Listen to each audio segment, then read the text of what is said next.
So I think when Furphy dunks on somebody, he should pull a little baby out of his imaginary pouch and start cradling it. And then eat its head off. Wait, why would you cradle it first?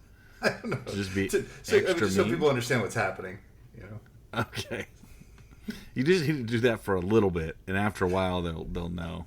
Yeah, sure. You start with the cradling it, and then eventually he'll just pull something out of his stomach and bite off the head. But the males don't have pouches, do they? I don't know. Yeah, don't they all? Isn't that the marsupials? Well, what do they do? I don't know. Can't they just like warm up the baby? I think you could. Jason or Harper, do you know if marsupial males have pouches?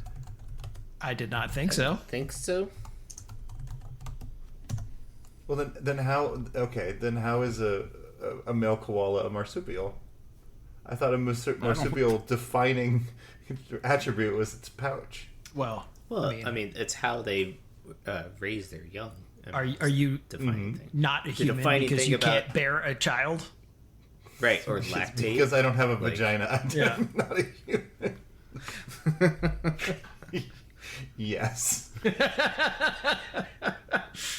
I think I'm going to drop Dr. Colson's class.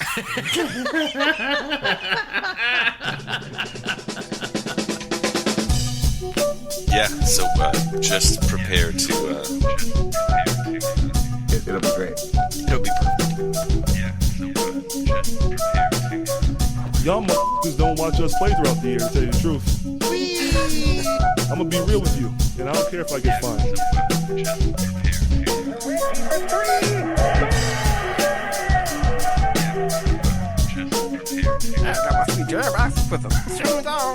That train is off the track. I feel like you can't just like jump through Neptune and be okay. Just prepare to... What the show needs is more dogs and bears and chickens and stuff. Yeah, so just prepare to be awash in unbeatable goodness. Welcome, Pacers fans. You were listening to the Undebeatables, your semi-weekly Pacers podcast, and this is episode 780. Coming to you from Indianapolis, Indiana. I'm your host, Joey Gaffrida, the man behind the dials. This show, we're actually doing, even though we've kind of already kicked off the 2025-2026 season, we're wrapping our 2024-2025 season for, we're going to be doing the Undebeat Awards for the Pacers. Joining me this week are all three of our analysts, coast to coast, like buttered toast. First, from the high school home of Jameson Brewer, Silver Spring, Maryland, it's the doctor, Jason Triplett. What is up, Pacers fans? What is up, Undebeatables? Shout out to Dog Days of August. Just the time to do a NBA season wrap-up show. Mm-hmm. From Asheville, North Carolina, he is our in-house bartender, mixing up the drinks and the crappy jingles. It's the inevitable, John Colson. What is up, Pacer Nation? What is up, Undebeatables? So according to Joey, you need to listen to this show out of order, so that you could wrap up last season earlier. And your plan originally was that we were going to record them in the opposite order and then play them out of order somehow? Yeah, it was just it's a very complicated system, and I just assumed that our super fans would be... Yeah, they'll figure it out. On board. Do you remember to flip-flop your 779, 780 listening? Yeah, please do that. On your second pass. No, this one really should have been a couple months ago, really. Okay. But here we are. And coming to you from Tacoma, Washington, out west, it's our enforcer, John Harper. What is going up, fellas? What is going on, Time Police? Let's have a good show. Before we get into the show, I do want to remind listeners they can support us, the longest-running Pacers podcast, by heading over to patreon.com/undebeatables. You can support our show for as little as $1 per month. Well, as Coulson said, that hopefully you're listening to this in the correct order, even though we recorded and released them in a different order. John, you probably seen these before, where you look at a list of the Marvel movies, and there's like all these watch orders that you can do. You know, it's like, you want to watch them in the order they came out. Do you want to watch them in like chronological order and within the time of the universe kind of thing? And you know, it's overly complicated. It's content that gets churned out. But I think that we need to write up a list which order to listen to our episodes in.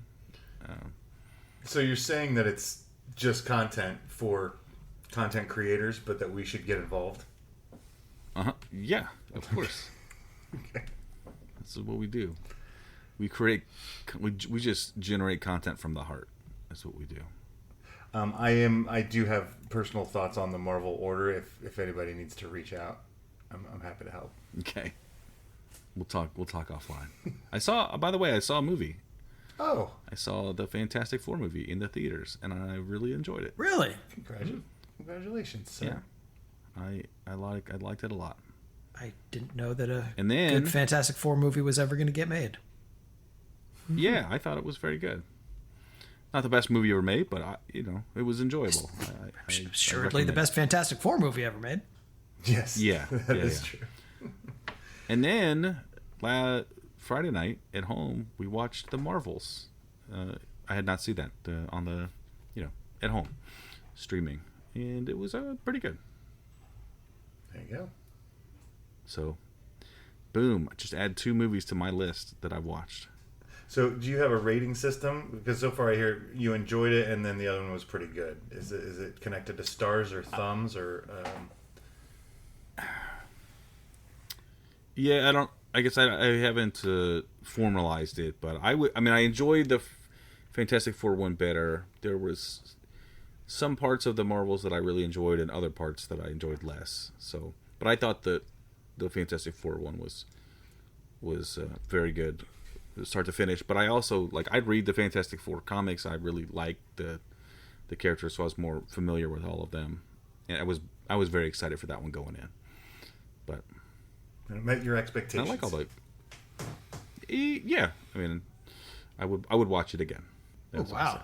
Don't get a lot of repeat watches from Joey. There you go. Not a lot. He's only, I'm saying I would. Seen 4 movies, so right. I would say I would watch it again. I'm not saying I can or will, but if given the opportunity, it might happen. I wouldn't vote against it.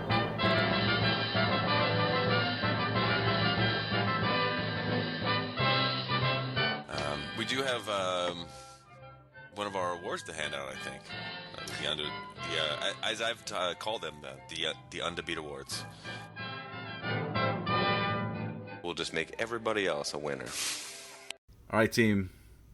We did a lot of podcasts at the end of the season, and I realized at some point that after the finals were over, I was kind of drained, and I think it's nice to have a little time to get a little perspective on the past season before we give our awards out.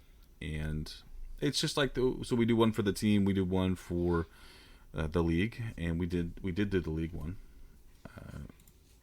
several episodes ago. But we've got our categories that we made. So the first one I want to get into, Rookie of the Year. And for us, the definition includes anybody who's new to the team this past season. So incoming rookies and people just joining the team. So any votes you guys are real excited about for Rookies of the Year?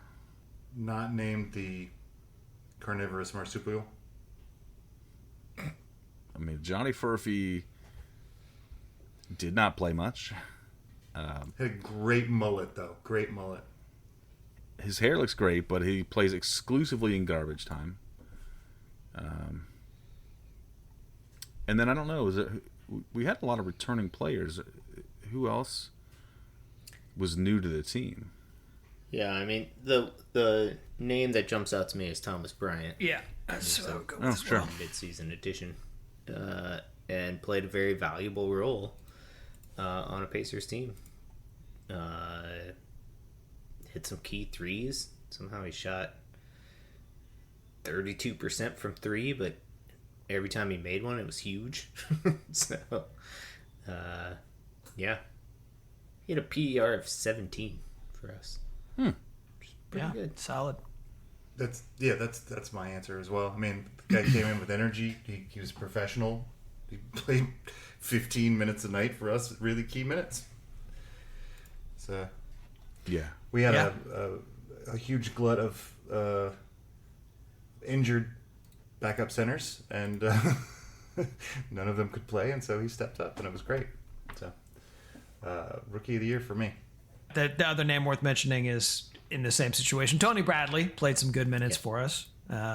He definitely deserves a shout out. I'd throw a bone to Enrique Freeman too. He played some good minutes every now and then. Grabbed hella rebounds and We had, I think he deserves an honorable mention, but James Wiseman, he got 5 minutes in for us, and this was his first year on this. Looked good in his 5 minutes too. He was going to on get the a different team. mention He looked great. from me. Yeah, okay. Still time. Uh-huh. Yeah. So, I mean, he shot nearly 70% for the season, which is great. But yeah, I think Bryant is a good answer for that question.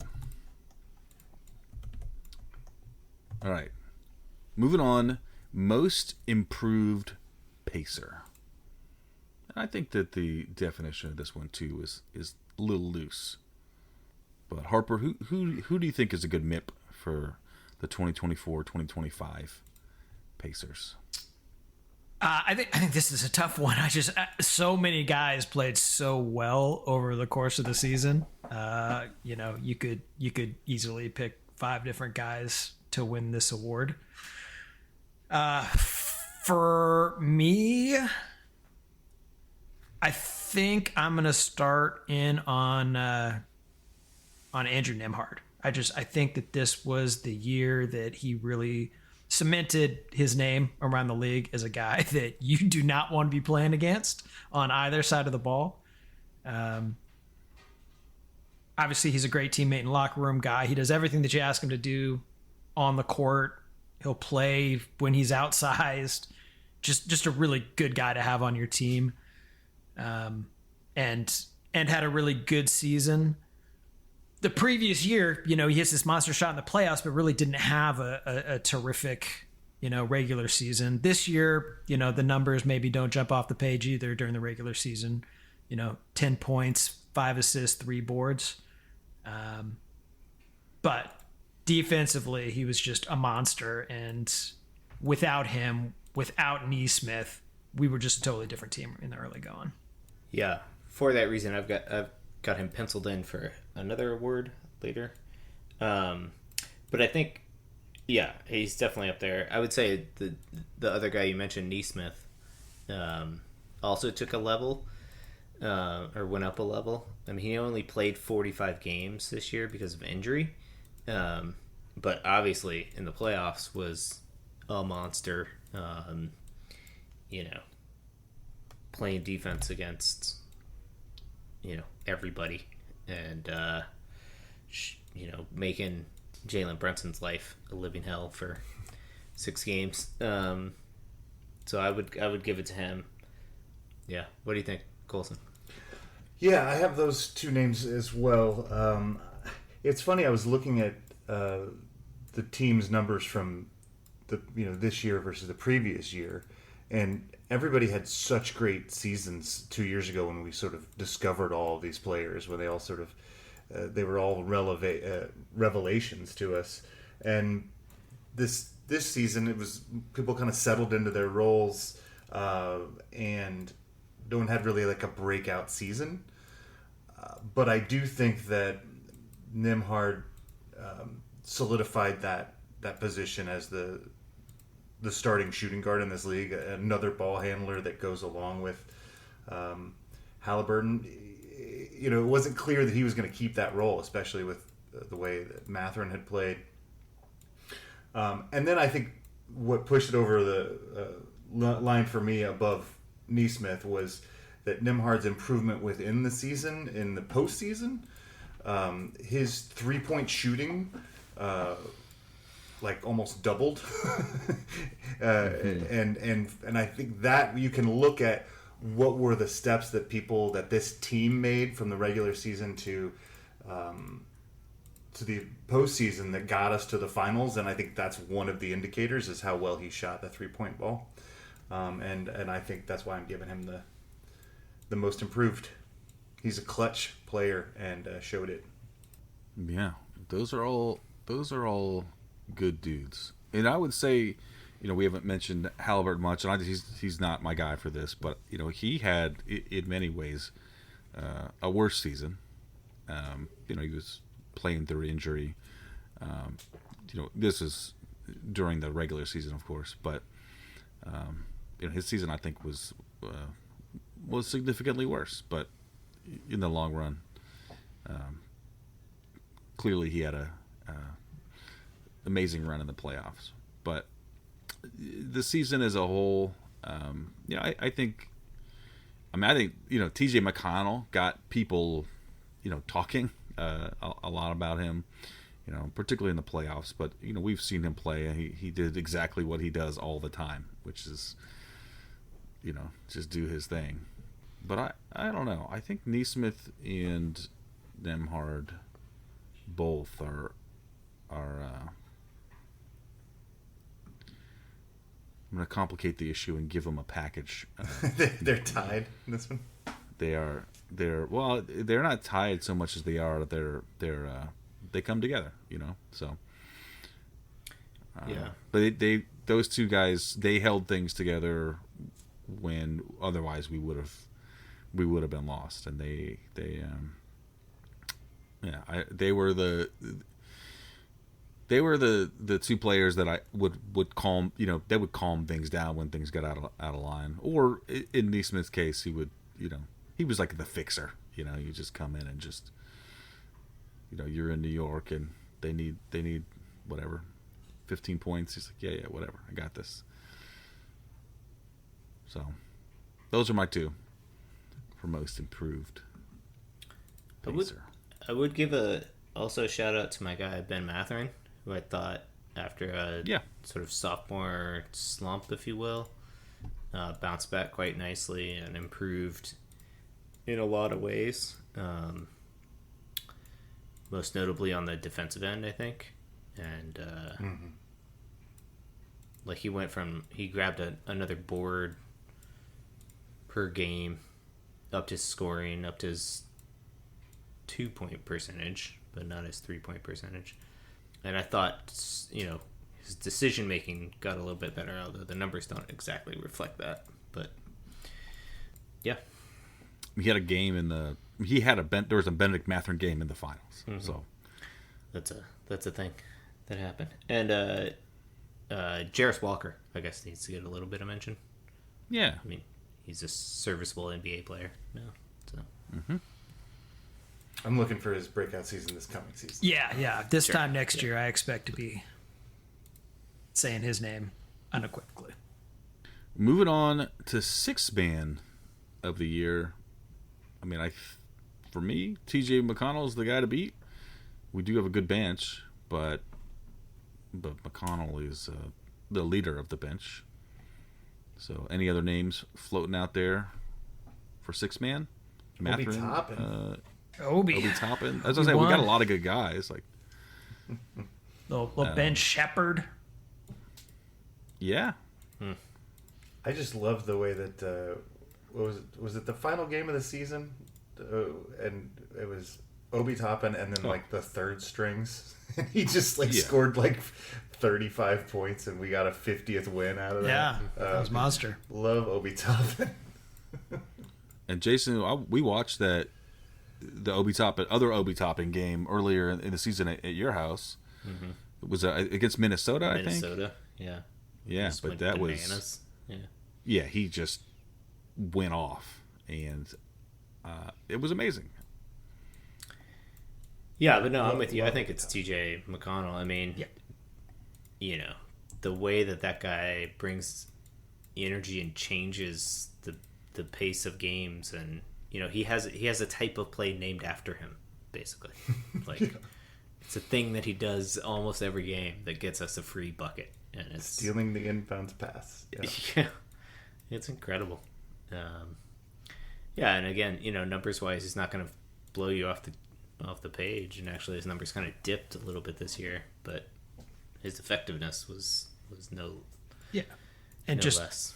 the relentlessness that he brings to the floor is contagious and helps, you know, keep the energy up, which is really what we need out of that second unit. They're not always going to be the most polished, you know, or the most efficient, but they will run fast and do stuff. Sounds like a tagline for TJ McConnell: runs fast, does stuff. Does a little bit of everything. That was Right. that was a unanimous on there. I think it was, yeah. Yeah. But there were some good honorable mentions that I don't want to. I wouldn't want those players to feel slighted. Like McConnell, they're all special in their own way, but I think McConnell has been an extra special, and he's been. I mean, he's been consistent at it for what it is, what he does. Yeah, he gets things named after him now, which is not common. Yeah, and he's the most pacery pacer.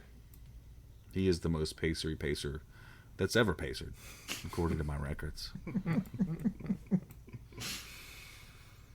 Yeah, I can verify that on Basketball Reference. That is accurate.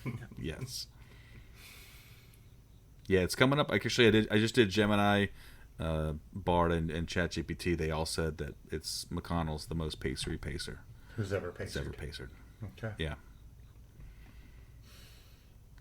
So when the singularity comes, maybe he'll be exempt. I don't know. Maybe he's our new Depends on how robot they feel about overlord. the Pacers. Maybe. We can watch games on his stomach or whatever. That's right. That's right. That's how we do that.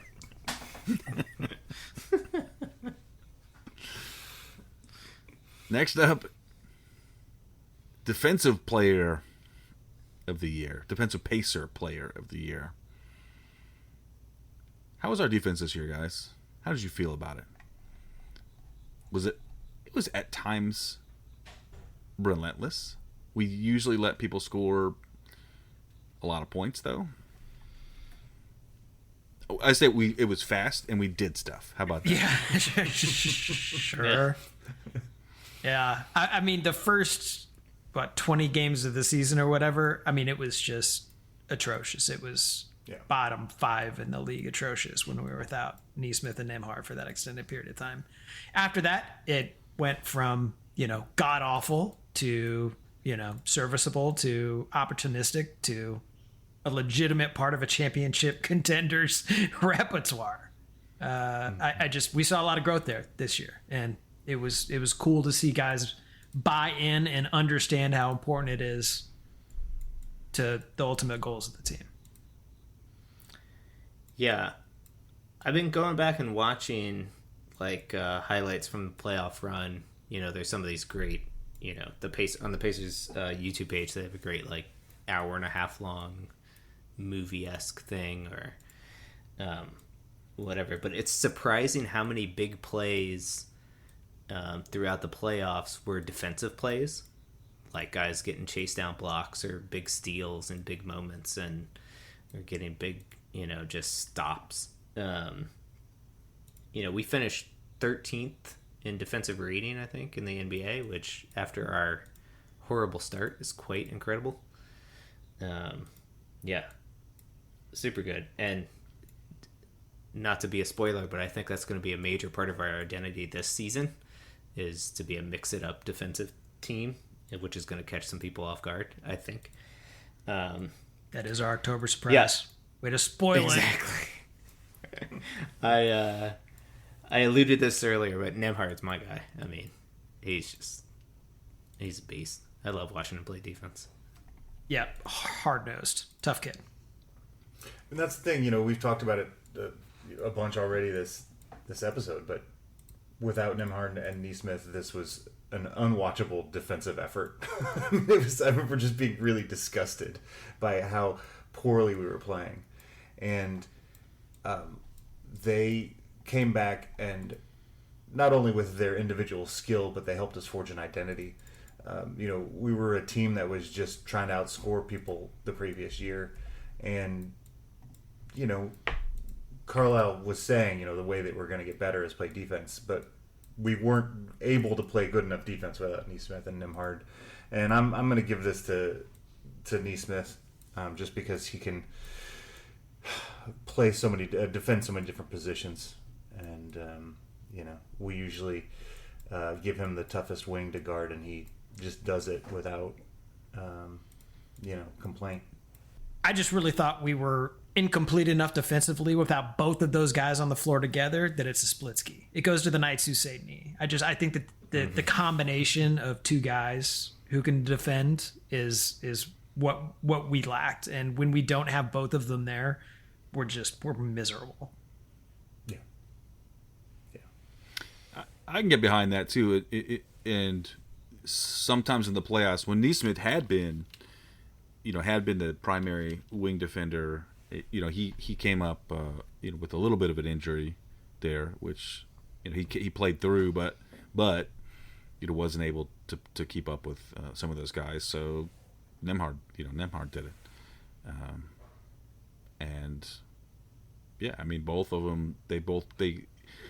Neesmith's got the size, but Nemhard's he's a force on defense. Feisty.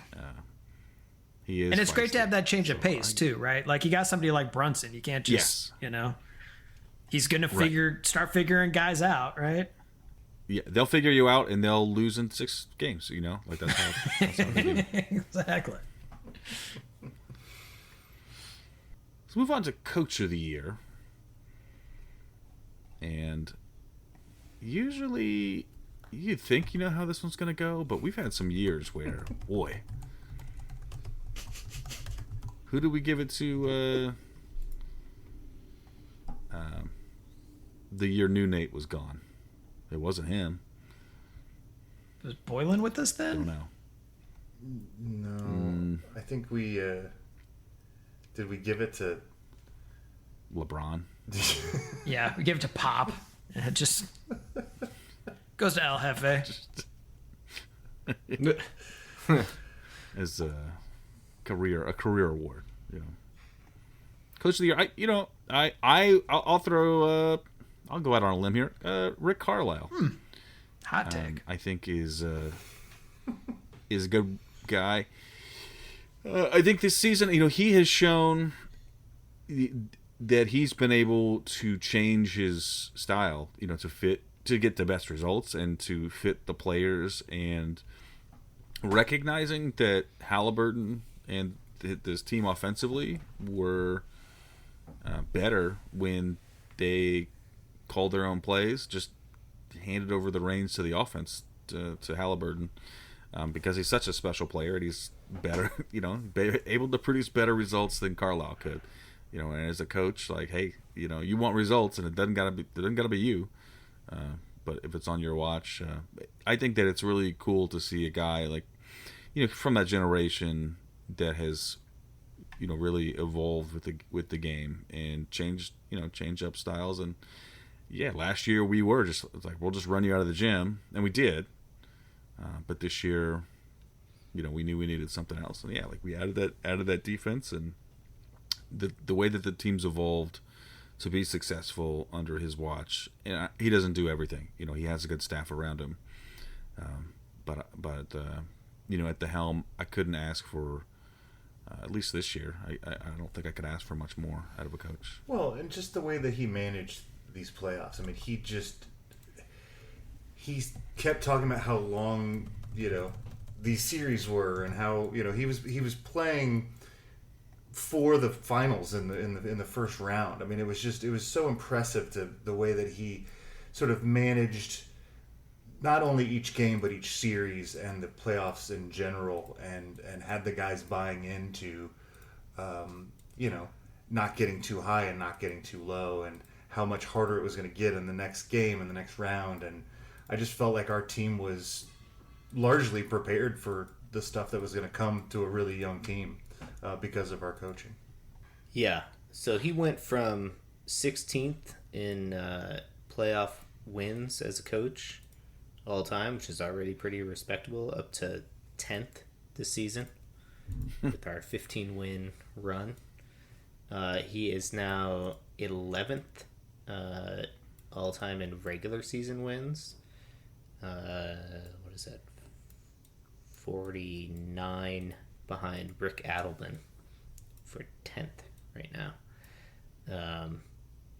He's magical.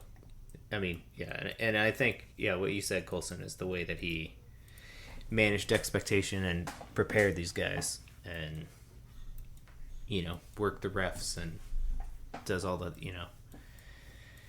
tried all the things. He pushed the Tony Bradley button in one series and it worked. And then he was able to repress the Thomas Bryant button and it worked again. And he just knows his guys, and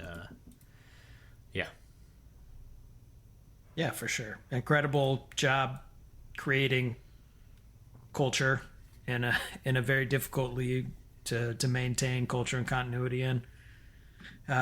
Just shout out the rest of his staff because we probably don't say their names enough. Jim Boylan, Lloyd Pierce, Jenny Busick, and Mike Weinar, the assistants, and then player development. Mo Baker, Isaac Jakob, and old Gennaro Pargo, who help keep making sure that the table is set every year come tip off. So really, really good staff, and the Pacers continue to be one of those teams that are the envy of every franchise in terms of what they're able to do and produce. More with less. All right, this is a big one. They're all big ones, but this one's a little bit bigger. Most valuable Pacer. We got a lot of guys. We were at a very successful season. We had a lot of really good guys, and guys that contributed differently at different times. Most valuable Pacer, Colson. Who you got this season? I think last year, I think I gave it to Siakam just for his consistency, even though he only played half a season, if I recall. Maybe just to show how pleased I was by his addition to the team. But, Halliburton is, the straw that stirs this drink. He's special. When he's right, he's effervescent. He's unimaginable. I mean, the things that happened this playoffs from, the ball coming off his fingers and hitting just big shot after big shot was just, something that I did not see coming and never expected and will remember forever. And I'm just so excited that he's going to continue to be on my team. I don't know how this happened or if it'll ever happen again, but I know that he's what made this happen. And I have to give it to him. Yeah, that's not a bad pick. Yeah. But the right pick is Caitlin Clark. We went 8-0 over our first. Oh, it's true. First 8 playoff games that she attended. Clearly, she is important to what we do out there. She's got the mojo. Yeah. We didn't lose a game until the Undebeatables showed up, and then we somehow jinxed the MVP. It was too much love in the room, is what happened. But no, I agree. I would love to give it to Pascal because I haven't given the guy anything yet, and I haven't even said his name, and he's incredible. He's been such a huge part. We are nowhere without the consistency that he brings. Halliburton, what a leader! What a consistency. Yeah, Halliburton is such an incredible player, and his highs are so high, but he will disappear at times. Not Pascal, man. He's always in there mixing it up, getting up and down the court. He played another 78 games this season like he does. Just, incredibly durable, incredibly important to this team. he deserves it in almost every scenario. But how do you look past, the shot against New York, right? I mean, you can't. It's Halliburton for me. I mean, yeah, or the shot against OKC, or the shot against Cleveland, the shot against Milwaukee. Like, it was over and over and over again. Yeah, I mean, I'm with you guys. I mean, those are the two names that I wrote down. Those are the chip in the chair, of our team. Oh yeah, 3 names. That's right. Sorry, Harper.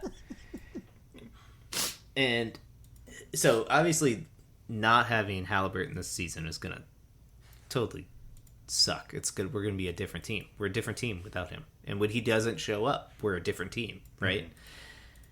But Siakam just gives you a chance to win almost every game, almost every time he's out on the floor. Like, just because his work rate is so high, and it's like infectious. It's like the way that Halliburton's passing is infectious. The way that Siakam just gets up and down the floor and is just constantly doing stuff it's infectious to the other guys, I think. And it's a joy to watch. I have been more than pleasantly surprised since we made that trade with how happy I am watching Pascal play ball every night. Like, it's a joy. So, but yeah, this year, if this is in toto, including the playoffs, it's got to be Holly. Yep. Yeah, I'm the same way too, and we wouldn't be in the position without Siakam there. For those things to happen, all these amazing shots. He brought the work and the steadiness to get it to where we had a shot, and when we had the shot, Halliburton would make that shot.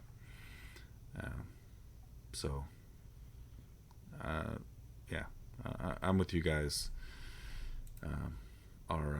Our non-all-star Tyrese Halliburton is the most valuable Pacer. He's the MVP. We've got another award that's not going to either of those guys. The least valuable Pacer. Who did nothing out there? Well, I already teased mine earlier. The Undebeatables will get a shout out for blowing Game 4 in the finals, but unfortunately, through no fault of his own, poor James Wiseman just got his 5 minutes in to start the year, and big hopes. We were hoping for a really solid contribution from him, and just a really crappy outcome for all parties in that one. So, good news. Both he and Isaiah Jackson's rehab is coming along. They actually had their surgeries in less than 2 weeks, I think 10 days apart or something. So they're both kind of neck and neck in the rehab, according to Carlisle, and may even be ready for a training camp. They're starting to do drills. So we may get to actually see these guys even at pretty close to the start of the season, which would be very cool. That'd be amazing. Yeah, it's probably him. I mean, I could be nitpicky and throw Jahlil Okafor under the bus for playing 3 minutes and doing nothing, but that seems disingenuous. So, yeah, it's probably Wiseman. Although maybe there was something, maybe we don't know something about his locker room presence, and he was actually. I feel like on a team that went on a run like the Pacers went on, like everyone had value. Yeah, totally. I don't know. Yeah, Wiseman's a good guy. It's just a disappointment factor for him and for the organization. Sure. Yeah, no, I actually had a hard time with this one this year. Usually there's somebody who, fails to meet expectation, or, I don't like the way they, dribble or something. But this team is just top to bottom, just such likable guys and guys that stepped up and met the moment.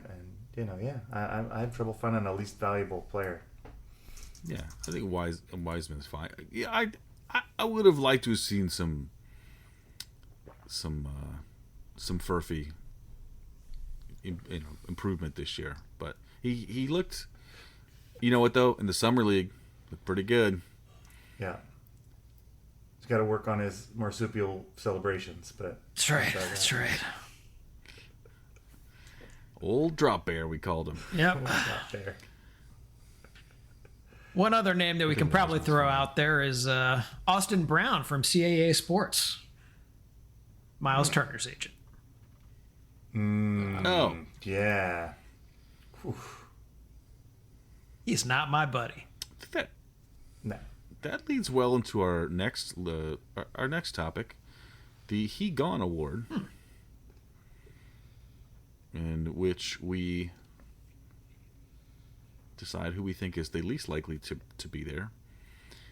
Normally we do this before the Milwaukee Bucks start doing their negotiations. So this year was different. They did not contact us Turner- to let us know. I just asked for a heads up. Now, of course, as we know, Miles Turner took whatever it was that happened there. He took the offer from the Bucks, and so he is gone. Is there anybody else you guys would like to mention, Jason? Is there anybody else you don't think is going to get re-signed after their performance last year? No, and in fact, I'm holding out hope. The one player that we haven't re-signed that I would love to re-sign is James Johnson, and I hope that happens before day one or game one. But yeah, last I forget. So it's been so long since we did it, but we did a podcast about this, right? Like, Yeah. Yeah. We didn't like, have we the blamed the information we have Pacers now, at that though. time. Yeah, we were blaming right? the Pacers. Okay. Yeah. Seems a little bit more complicated than that. So, Milwaukee offered the bag to Miles, said he couldn't take counter offers because they didn't want we have to cut and stretch Damian Lillard's contract to make this thing happen to get out. And so Miles didn't go to the Pacers and ask for it to be matched, and he just said okay. And yeah, that's how that happened. So Pacers say they would have matched, but they were kind of lowballing him to the beginning, so he might have been pissed. Nobody comes out looking great in this, particularly Milwaukee. I will maintain that we gave him a fair offer that was not being beaten by other teams until Milwaukee hit their head super hard. 4 years, I $109 agree million. with that. I agree with that. Yeah, yeah. So we made a fair It was more than offer. anybody else could offer. Yeah. Yeah. But it's also super easy for the franchise to say, of course we would have matched it when, Yeah, who you knows? say whatever you yeah, want. exactly. Of course. That's just, what would you say? Who knows? I if would have that's bought true? him a pony. Like, Yeah, exactly. So we lost our longest tenured pacer. This move has dropped him precipitously not off my list, but he dropped down about 10 spots on my Pacers top 25. Yeah. So who is our current longest tenured Pacer then?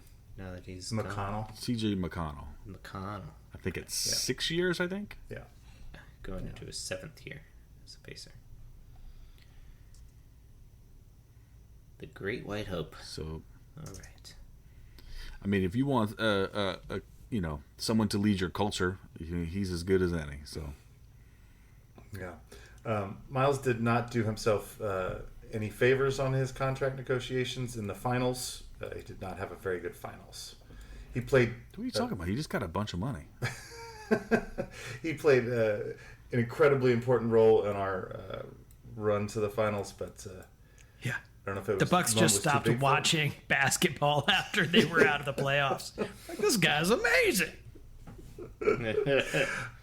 They did lose Robin Lopez to the Clippers, or no, Brooke Lopez, one of the Lopez brothers, to the Clippers, and then they felt the like good one. they Brooke, needed to the good one. match they get another stretch 5 to play alongside Giannis, and I guess he's younger than Brooke, so there's that. But I don't know if this answers any question or solves any problem that they had, because now they don't have point guards. So, whatever. They're gonna suck. Well, I mean, not only do they not have point guards, they have negative salary cap space, so they're just completely Forever. boned forever. Yeah. Thanks to the stretch provision on Lillard's contract, and just generally some pretty poor planning on Milwaukee's part. And they're going to have an unhappy superstar. And like we mentioned last time, Miles Turner may be questioning how much he loves that contract when, maybe he wanted his own team. Maybe that's the play, right? And Yeah, was that what he wanted?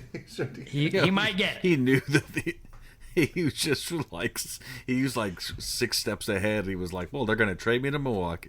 I'll go to Milwaukee. Giannis is going to be miserable because this is going to be, I know Because he's got to play point guard now. And then he's like, we have no point guards.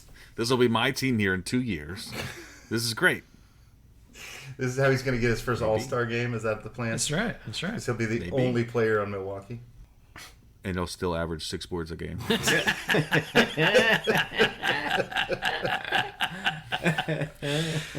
Too soon. Bye, baby. Ooh. Man, I loved Miles was fantastic when he was here, but it's just this the way it went down was just like kind of It wasn't great. a little bit of a sting, Yep. I mean, he didn't get himself banned from the top 25 list or anything. No, it's not. I mean, it's not as bad as like Paul George was actively, affecting the team. It was making things worse, but. Oladipo did weird stuff too, but this is a little bit different. But I don't love it. Yeah. But I am certain he gone. Yeah, if you have a choice to stay or to leave, and you choose to leave, outside of Lance, it usually hurts my fandom. Lance always comes home. It adds. Yeah, that's true. It always hurt my fandom of Lance, but he just always comes back. He was does gaming the himself. list, right? He knows that coming back does more good than harm of leaving. That's right. He didn't want to go. He just did it for the list. You made him do it, Colson. He It's your signed fault. that Charlotte contract. Yeah, he was thinking ahead. Yeah, I remember at that when he had the press conference when he signed the contract, and there was just tears running down his eyes, because he was leaving Indiana, but That's right. it's like, I gotta do this to earn the respect of one John Colson. Got to get in the top 5, That's right. and it worked. Yep. It worked. Did you guys see? There have been a recent string of incidents at WNBA games, which are I did hear disruptive. about that. Or people are throwing inappropriate objects onto the floor. Well, I guess any object is inappropriate to throw on the floor, but then they're throwing other objects which are Because crypto bros are awesome. weird and gross or whatever. But I saw Lance's name come up a couple times in the news because he came out hard against these disruptors of the game. He was saying, he's like, I got I got kids that I want to bring to those games, but you don't feel that's like maybe a place you want to go if stuff like that's happening.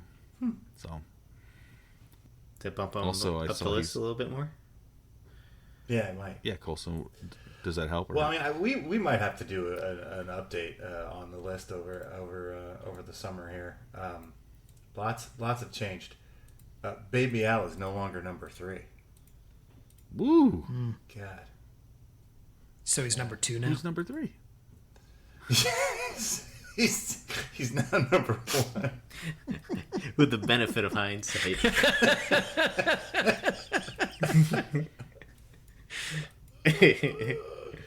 Let's get a teaser. Who are your top 3 right now? Top 3: Reggie, Jermaine, and Antonio Davis. Oh, okay. And you don't do the Reggie and Brad as a Miller pair together, right? All Millers are 1. Yes. Halliburton has TJs. moved to 4. You get all your TJs in there into one slot. Oh boy, Al We took did a have hit. lot. We had three.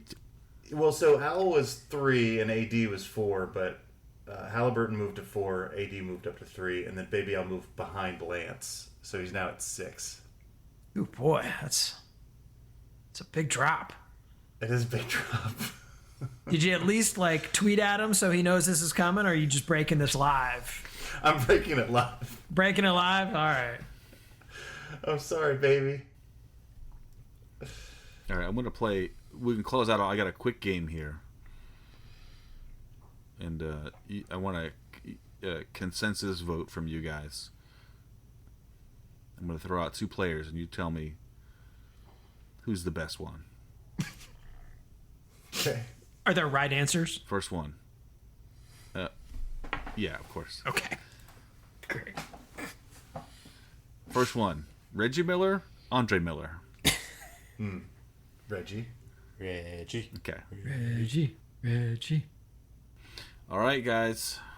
Well, we finally wrapped the 2024-2025 Pacers season, which was amazing. What a year. It's the One best of the year. best. Yeah. Yeah, it was pretty great. The playoffs were, the regular season was fun to watch. We had weird, like, Obi Toppin games, and we had all sorts of, fight in this team. And the playoffs were freaking magical. And all it cost was one Achilles heel in the playoffs. And 2 in the regular season. Yeah. 2 It's earlier. like quite a few Achilles. And a longest tenured Pacer somehow. Right. Silver lining. Maybe our training staff is really good at rehabbing Achilles at this point. Be the go-to plays for everybody rehabbing their Achilles. Mm-hmm. Oh, man. You just watched the first 5 minutes of that Game 7. Yeah. Halliburton was cooking. Yeah, he was. Oh boy. He was cooking, boy. Oh, Boy, man. he was, he had, 3 threes? Yeah, when he hit they the were- third one from like 35 feet, I was like, we got this. It's done. He brought the magic tonight. It's over. We're winning a championship. Not to be. Not-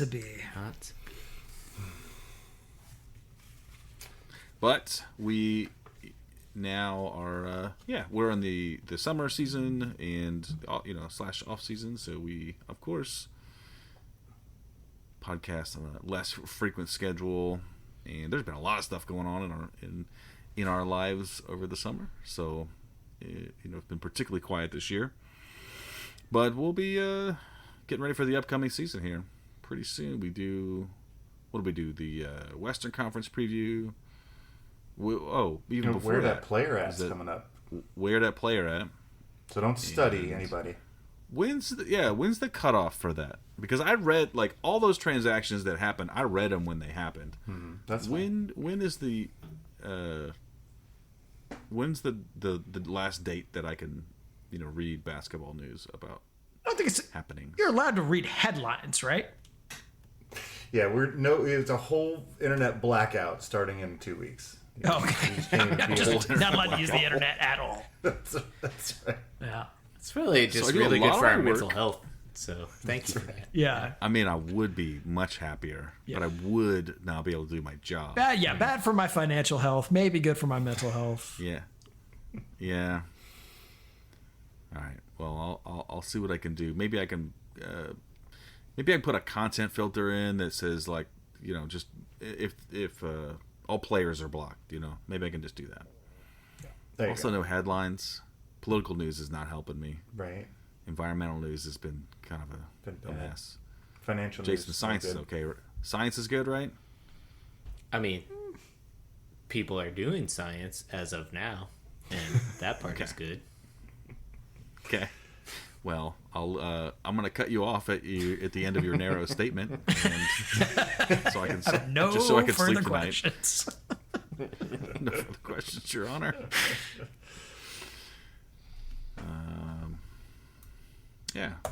But we're going to get ready for the next season, which it's going to be cool anyway. Even though we're missing Halliburton, it's going to be and Miles Turner. I'm excited. We have a lot of guys that are pretty sweet. So It's gonna be a fun it's year. gonna be a good year. Yep. Yep. It's the as year long as of we're Jarris successful. Walker, I think, is what it is. That's right. 45 wins. Coulson 45 says. wins. That's right. 45 wins. And how many of them are Jarris Walker wins? He's worth at least 8, I think. Ooh, okay. That's almost twice as many as Halliburton and Turner combined, so that's good.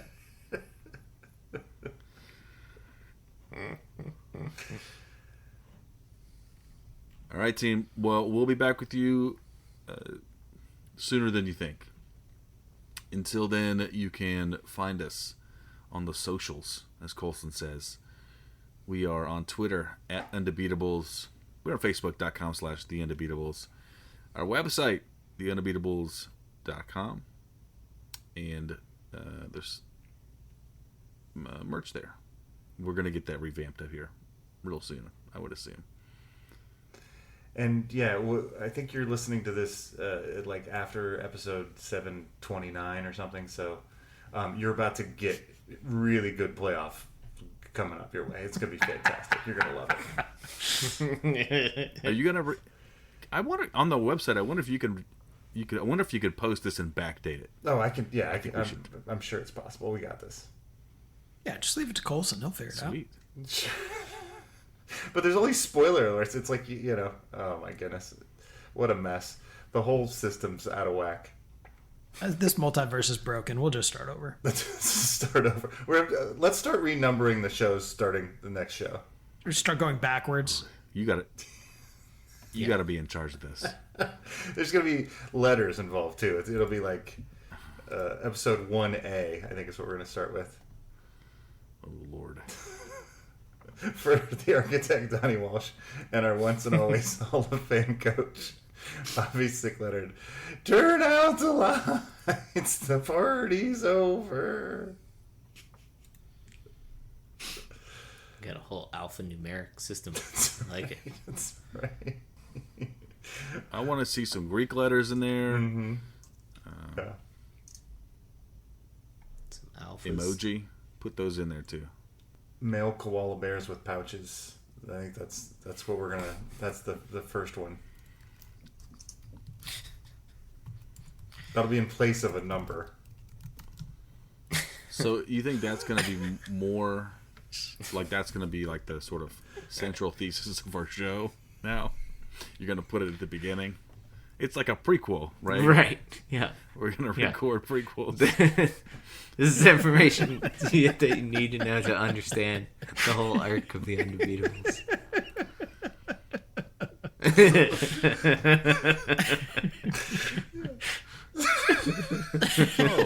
Male koalas. Yep. Oh, we could do ones and other multi. You know, yeah, we could do. Yeah, we could have our own, like, you know, sort of cinematic universe. We could do, you know, record some from another dimension where, like, the Pacers won. Mm-hmm. And Okay, I like this plan. And then there's lots of multiverses where we won Game 4, and we have a championship. Yeah. And Halliburton's not injured because we won in 6 games. That's right. Yeah, all we have to do is just go to there, and then we'll be, you know, happier people. Hey, Coulson, this might help you out for the nickname, but a male koala is known as a buck. Okay. And a female is a doe. Okay. Even, and a baby koala is also called a joey. Mm-hmm. So all I'm saying is Johnny Furphy is a buck. Wait a second. Is he Foreshadowing? I don't know. Yeah. I don't know. Maybe he and Miles Turner were super tight. They're a package deal. Maybe he hated Brooke Lopez and he's going to get out as soon as he can now that going to go to Milwaukee ASAP. Where did Lopez go? He's the Clippers now. Clippers? Okay. Forget that immediately. I got that. I set you up. Clippers it is. What was his contract? Is that a player option? Or is that Well, when you listen to this in order, it'll be way beforehand. It'll be fine. Right. Oh, Not shit, a problem. you're right. Yeah, yeah.